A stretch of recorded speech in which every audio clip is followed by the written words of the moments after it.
ہر سال محمد شومن سعودی عرب کو برآمد کرنے کے لیے موسم گرما میں آلو اور موسم سرما میں گوبھی کاشت کرتے ہیں، لیکن سعودی عرب کی جانب سے جو لبنانی سبزیوں کی سب سے بڑی مارکیٹ ہے، لبنان سے زرعی درآمدات پر پابندی کے باعث شومن کی آمدنی اب ڈالرز میں نہیں ہو سکتی اور انہیں اپنی سبزیاں مقامی طور پر کہیں کم قیمت پر فروخت کرنی پڑتی ہیں۔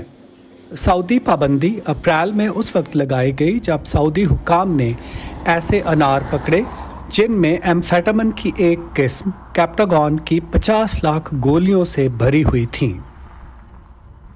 ایک شخص کے غلط کام کی وجہ سے آپ تمام لبنانی کاشتکاروں کو جواب دہ نہیں ٹھہرا سکتے۔ لبنان میں بھنگ کھلے عام کاشت کی جاتی ہے، لیکن کیپٹاگون کی تیاری چوری چھپے ہوتی ہے۔ پابندی کے باوجود لبنانی اور سعودی حکام اب بھی کیپٹاگون کی گولیاں پکڑ رہے ہیں، جنہیں کبھی کافی کے ڈبوں میں چھپایا جاتا ہے اور کبھی مالٹوں میں۔ بہت سے کسانوں کے لیے اب فصلوں کی کاشت منافع بخش نہیں رہی۔ منشیات کی وجہ سے سعودی حکومت نے ہماری فصلوں کی درآمد بند کر دی، لہٰذا ہم نے انہیں زمین میں چھوڑ دیا ہے، یہ سب ضائع ہو گئی ہیں۔ لبنان میں بجلی اور ایندھن کے بحران کے نتیجے میں توانائی کی شدید قلت ہو گئی ہے، جس وجہ سے سبزیوں اور پھلوں کو فریج میں رکھنا اکثر ناممکن ہو جاتا ہے۔ یہ ایک اور وجہ ہے کہ کچھ کسان اپنی فصلوں کو کھیتوں میں سڑ جانے کے لیے چھوڑ دیتے ہیں۔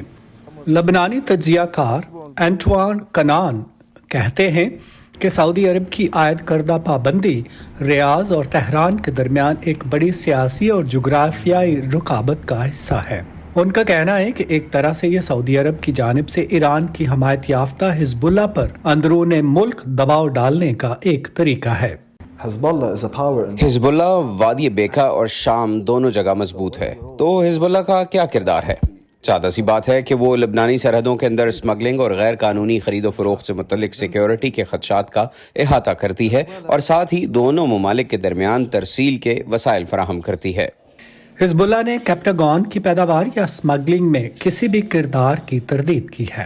سعودی عرب میں منشیات کی بھاری اسمگلنگ اب بھی جاری ہے، جبکہ ذریعہ معاش سے محروم ہو جانے والے لبنانی کسان اپنی بنیادی ضروریات زندگی کی ادائیگی کے لیے جدوجہد کر رہے ہیں۔